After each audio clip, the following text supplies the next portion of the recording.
first time for everything. That is honestly the first time it's happened to me. This laptop's a bit slow and creaky. It's really boss's old one. So hopefully it will spring to life with an image.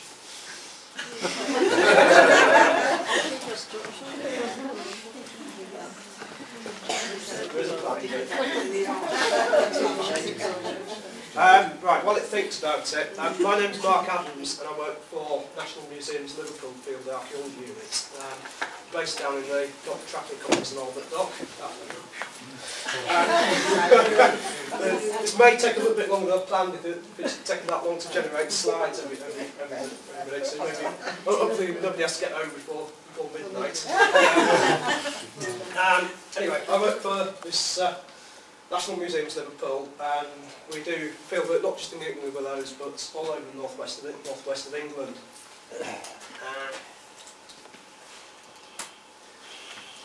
I'm just going to start off with some of the things we do, because most people, when they think of archaeology, think of this, which is students in trenches, carefully troweling away, taking immense time, painstaking effort, which does happen, but you can tell how often it happens to me, because in that photograph, I think that's me taking the photograph, and I've got hair in that one.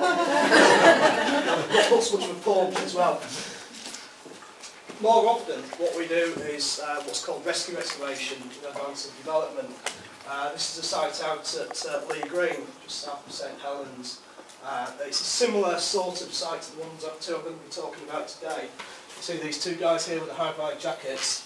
They're in the basements of a 16th century building there. And that one was excavated in advance of a massive Summerfields depot. I think some of the lorry ramps now, what's left of it. So we do an awful lot of that, which is basically rescue work. It's recorded to the same sort of standard as the research stuff that we do, but it has to be quicker. But archaeology is not just about digging holes.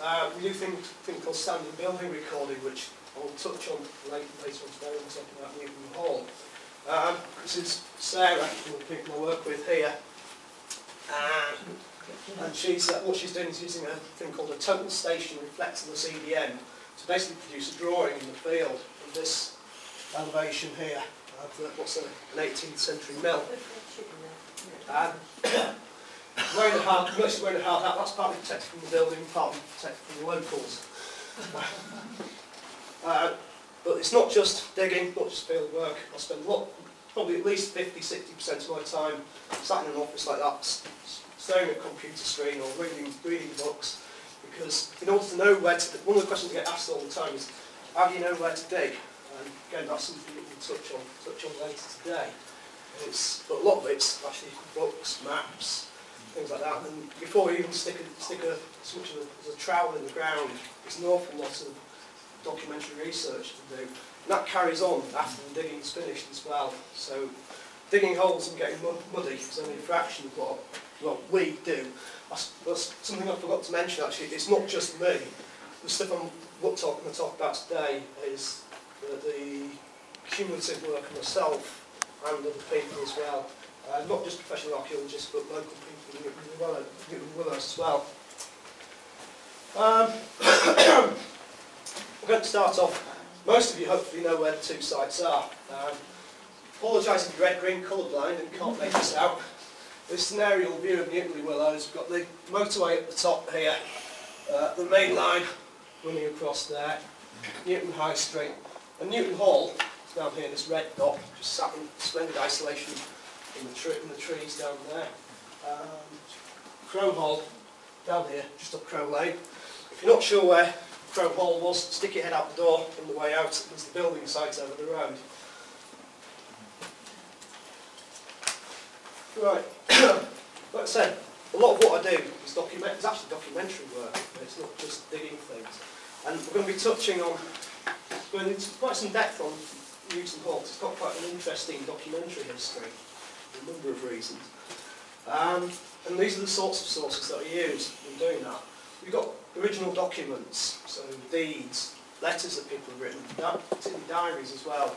Newton-le-Willows is very fortunate. It's got something called the Lee Survey, which was written in 1465. and gives a very accurate picture of the layout of Newton-le-Willows in the mid-15th century. We can also use old photographs and paintings. Say photographs never lie, but sometimes they're taken from particular angles that can give you a misleading picture. Paintings, we'll have a look at those in a minute. Don't just use those, we use old maps as well. Again, Newton's particularly lucky in that it's got maps going back to at least the mid-18th century, 1745, possibly earlier. Then, the first three I've dealt with there are what are called primary sources, original documents produced at the time in the thing that we're looking at.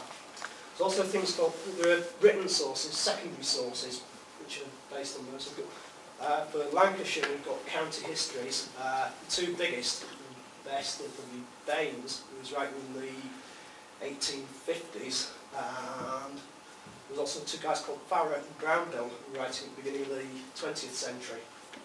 And generally speaking, these two guys, those three guys, Baines, Farrer and Brownbill, are held as pretty reliable. More on that later.